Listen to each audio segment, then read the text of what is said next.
안녕하세요. 심선생 페이지의 심선생입니다. 다음으로는 집단 토의로 넘어가 볼까요? 6명이서 한 조가 돼서 한 교실에 들어가서 침묵의 시간 동안 시험을 이제 구상형처럼 미리 종이에 적으면서 준비를 합니다. 토의를 시작하기에 앞서서 기조 발언을 합니다.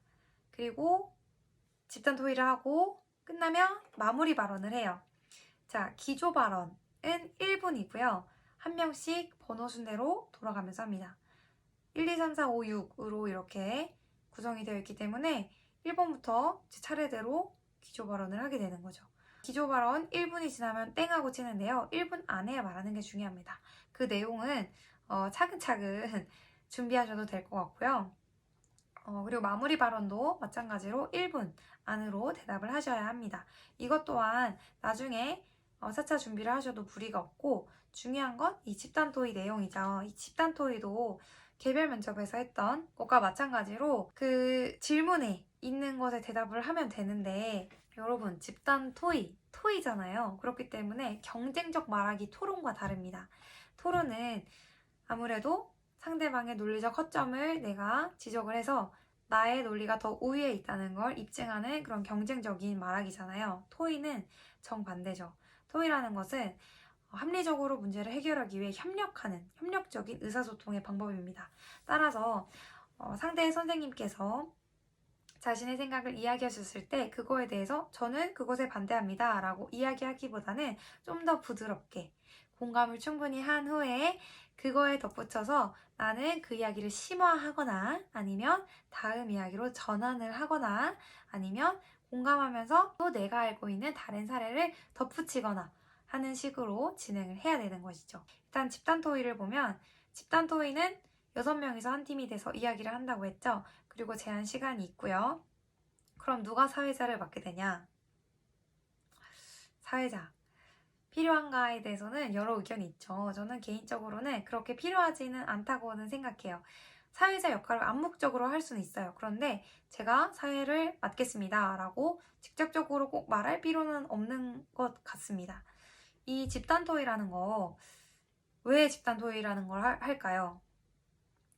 우선 집단 토의의 목적은 그거죠. 학교에 나가서 이 사람이 정말 학교 현장에서 동료 선생님들과 이 교육적 주제에 대해서 의견을 나눌 수 있는 능력이 있는 사람인가, 정말 토의할 수 있는 사람인가를 보려는 거죠. 실제 선생님들끼리 대화를 하는 상황에서 제가 사회를 맡겠습니다. 자, 선생님 이야기해 주시겠습니까? 이렇게 하는 경우는 별로 없겠죠. 실제 현장에서도 선생님들끼리 교육 현안에 대해서 이야기를 한다면 굉장히 편한 분위기에서 그냥 티타임 하면서도 쉽게 이야기를 할 수 있는 거예요. 또 그런 능력이 있는지 보려는 거고요. 그렇기 때문에 뭔가 사회자를 꼭 맡지 않더라도 그냥 눈치를 보면서 아무도 말을 안 하면 용기 있게 뭐 사회자라는 말을 안 하더라도 암묵적으로 사회자 역할을 하면 되는 거죠. 처음에 기조 발언이 다 끝난 후에 진짜 이제 집단 토의가 시작됐을 때는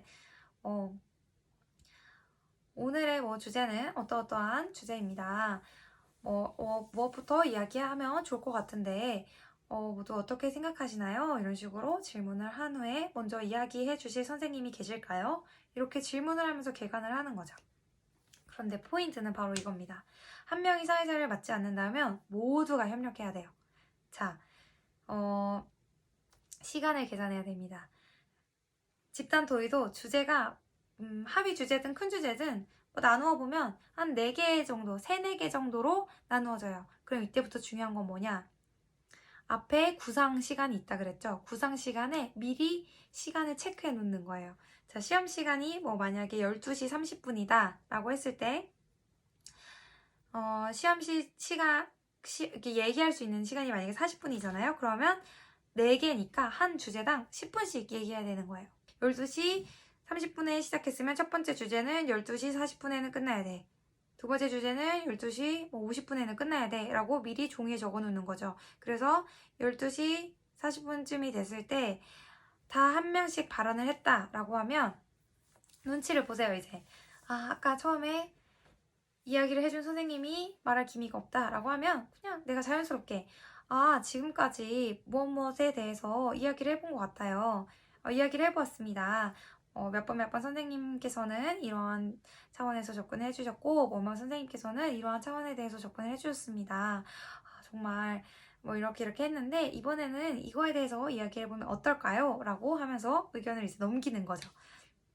여기서 또 주의할 건 이렇게 내가 중간에 정리하는 발언을 했을 때 바로 뭐뭐 하면 어떨까요? 라고 질문으로 끝내면 그 뒤에 이어서 대답이 아무도 없다고 내가 말하면 안 돼요. 연속 발언이 안 됩니다. 그래서 이제 다른 사람들도 협력을 해줘야 되는 거죠. 내가 질문했을 때 아마 다른 선생님이 받아주실 거예요. 그러면 이제 그 선생님이 받아주시면 나는 답변을 듣고 그 다음에 또 상황을 봐서 제가 대답을 하고 이런 식으로 해서 시간을 종이에다가 미리 적어놓고 그 시간이 됐으면 이렇게 주위를 보면서 모두 다 발언을 했다 싶으면 그때 넘어가면 되고요.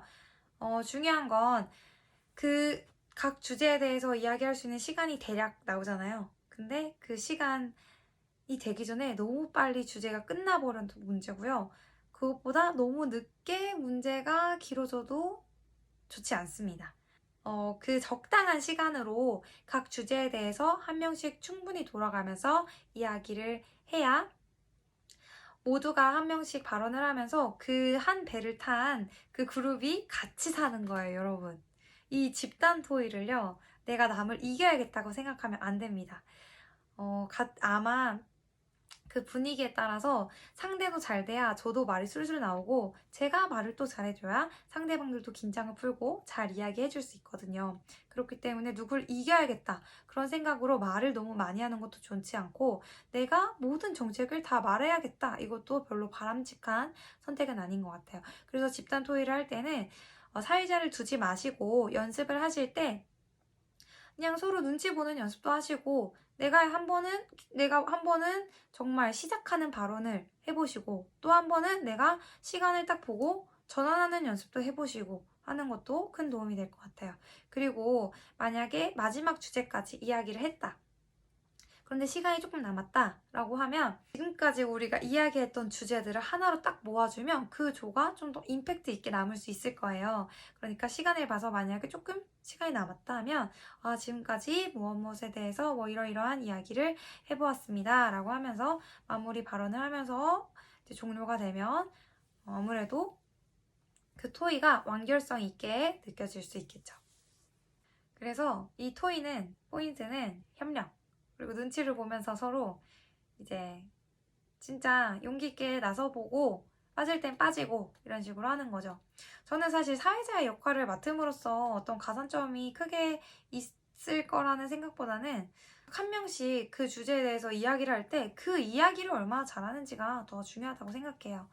물론 눈치를 이렇게 딱 보면서 시간에 맞춰서 적절히 전환해주면 플러스는 있겠지만 만약에 그걸 하지 못했다고 해서 너무 상심하거나 그럴 필요는 없을 것 같고 평소에 연습을 해두면 그날도 자연스럽게 협력할 수 있을 거라고 생각을 합니다. 수업 시험 같은 경우에는 이제 국어 과목에 좀 더 한정된 그런 부분이 있기 때문에 다음 영상에서 이야기해보도록 하겠습니다.